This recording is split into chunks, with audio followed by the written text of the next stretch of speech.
நாட்டில் நிலவும் இன்றைய வானிலை தொடர்பான மேலதிக விவரங்களை அறிந்து கொள்வதற்காக நாம் தொடர்பினை ஏற்படுத்தியுள்ளோம். வளிமண்டலவியல் திணைக்களத்தின் வானிலை அதிகாரி முகமது சாலிஹினுடன். மாகாணம் தவிர்ந்த நாட்டின் ஏனைய பகுதிகளிலும் அத்துடன் தென்கடல் பிராந்தியங்களிலும் மணித்தியாலத்துக்கு 60 கிலோமீட்டரிலும் அதிகரித்த வேகத்தில் அடிக்கடி பலத்த காற்று வீசக்கூடும். நாட்டின் பெரும்பாலான பகுதிகளில் சீரான வானிலை காணப்படும்.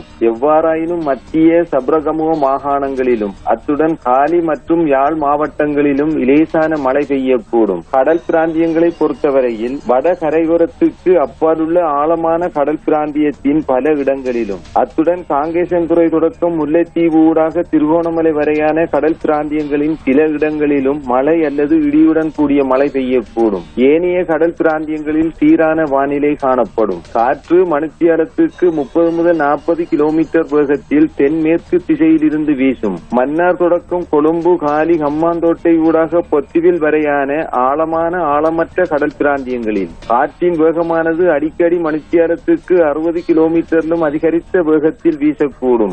இவ்வாறான சந்தர்ப்பங்களில் குறிப்பிட்ட கடல் பிரதேசங்கள் கொந்தளிப்பாக காணப்படும். ஏனைய கடல் பிராந்தியங்களில் காற்றின் வேகமானது அடிக்கடி மணித்தியாலத்துக்கு 50 கிலோமீட்டரிலும் அதிகரித்த வேகத்தில் வீசுவதுடன் கடல் பிரதேசங்கள் சற்று கொந்தளிப்பான நிலையிலும் காணப்படும்.